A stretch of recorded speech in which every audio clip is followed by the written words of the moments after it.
Buongiorno a tutti ragazzi e bentornati sul mio canale. Nel video di oggi andiamo a vedere che cos'è Tectonic con il token Tonic, che è sostanzialmente una piattaforma dove possiamo andare a prestare le nostre criptovalute, i nostri token, e possiamo anche andare a chiedere dei prestiti, ovviamente con dei rischi, i rischi di liquidazione. Affronteremo tutti questi discorsi dopo la sigla.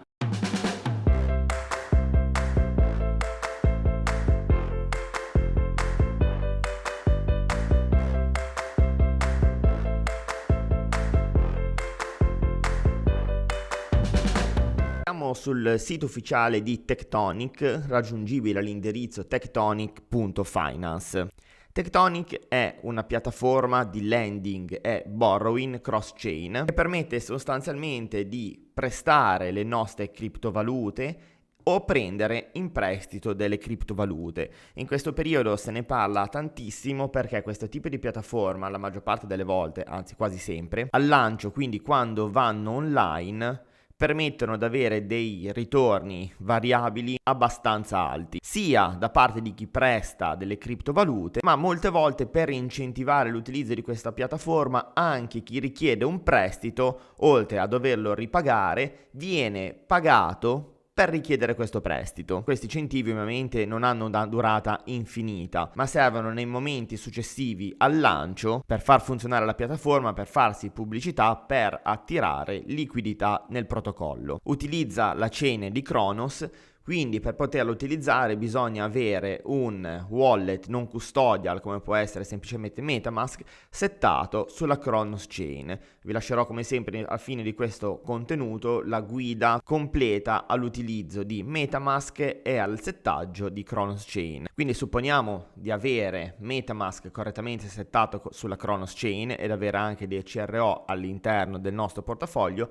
Si clicca su Enter App e atterriamo a questa schermata. Una cosa da sottolineare è che se noi per esempio andiamo a prestare DAI, quindi a fornire liquidità in DAI, non potremmo chiedere un prestito in DAI. Quindi prestiamo una determinata criptovaluta e se vogliamo prendere un prestito dobbiamo chiedere il prestito in un'altra criptovaluta, mai la stessa. Tectonic al momento è un pochino lento, infatti non mi carica del tutto le pagine, si vede che c'è una buona affluenza. Al momento possiamo andare a prestare e chiedere in prestito queste criptovalute: DAI, USDT, USDC, Wrapped Bitcoin, Wrapped Ethereum e CRO. Supponendo di voler andare a dare liquidità, quindi a prestare DAI, avremo un interesse, un APY del 4,24% che è variabile, può cambiare ogni istante.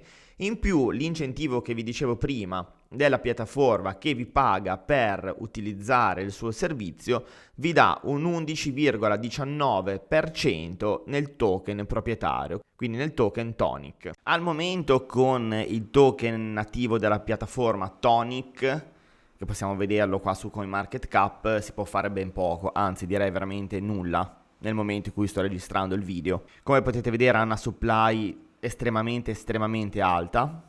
E per quanto riguarda un possibile HODL all'interno del mio portafoglio, personalmente non inserirei mai un token con una supply del genere. Al momento l'unico luogo dove poter generare il token è andare su WWS Finance, alla voce Earn Farm, e andare a mettere in stake WWS per avere un APR del 180% in questo momento e avere come ricompensa Tonic. Stessa identica cosa se andiamo a chiedere un prestito, quindi borrow API, pagheremo il 5,53% sul nostro prestito, ma la piattaforma, perché stiamo usando il suo protocollo, anche qua ci darà un incentivo del 13,04% nel token nativo della piattaforma, nel token Tonic. Fino a qualche giorno fa, ovviamente, queste percentuali erano nettamente superiori, ma all'aumentare della liquidità all'interno del protocollo, all'aumentare degli utenti, diminuiscono gli incentivi, come giusto che sia, perché sennò non sarebbe poi sostenibile da parte degli sviluppatori. Cliccando ad esempio su USDT avrete questa schermata dove una parte potrete andare a inserire la supply, quindi a prestare del valore, oppure a prendere in prestito del valore. Dalla parte di sinistra avete la possibilità appunto poi di prelevare la supply. nella parte di destra di ripagare il vostro prestito. Una cosa che avrete capito, a me non piace fare trading con leva, non piace prendere in prestito delle criptovalute, ma sono scelte personali. Anche perché in queste piattaforme dove si va a prendere in prestito una valuta, ovviamente bisogna depositare una garanzia, un collaterale, e siamo anche soggetti al rischio di liquidazione. Nel caso in cui venissimo liquidati, vorrebbe dire che ci rimarrebbe nel portafoglio il prestito che abbiamo chiesto, ma la piattaforma si tratterrebbe il nostro collaterale. Se andiamo a cliccare su ogni valuta, ad esempio USDC, nei dettagli ci viene data la percentuale esatta che non dobbiamo mai raggiungere o superare per non essere liquidati. Lo troviamo ad esempio su Collateral Factor, quindi 80%. E oltre alla liquidazione del collaterale, ovviamente ci sono tutti gli oneri, quindi tutte le fee. Prendo in basso sull'home page del sito, potete andare a raggiungere anche i canali social, tra cui il canale Telegram, che ad oggi conta 5.644 membri. Inoltre vale sempre la pena cliccare su white paper e andare a leggere un po' la documentazione per quanto riguarda il protocollo. È in inglese ma è abbastanza comprensibile, nel caso tasto destro del mouse e si può tradurre in italiano.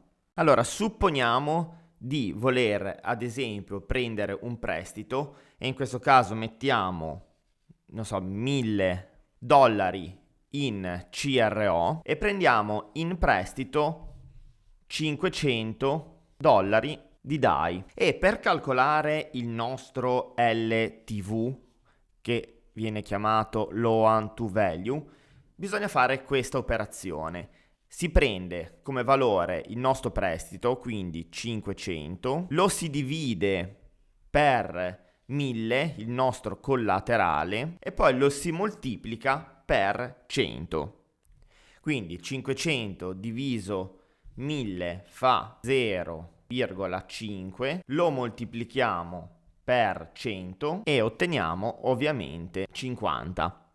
Quindi in questo caso il mio LTV, in questo esempio, è al 50%. Quindi in questo esempio che vi ho fatto si evince che il mio debito è il 50% del mio collaterale. Come abbiamo visto prima, la piattaforma come collateral factor ha messo 80%, quindi ci dice che finché stiamo sotto l'80% non verremo liquidati. Poi a seconda di alcune combinazioni potrebbe essere 80%, 78%, 79%, comunque viene menzionato in ogni valuta che si va a chiedere in prestito. Se andate nel dettaglio lo trovate scritto a caratteri cubitali. La cosa rognosa è che se i miei 1000 euro di CRO scendono ovviamente di valore, perché i miei 1000 euro commessi in CRO crolla e mi fa perdere del valore, quindi non sono più 1000 euro ma magari sono 600, 700 euro, dico numeri a caso. Supponiamo che il valore di CRO me l'ha fatto crollare a $600,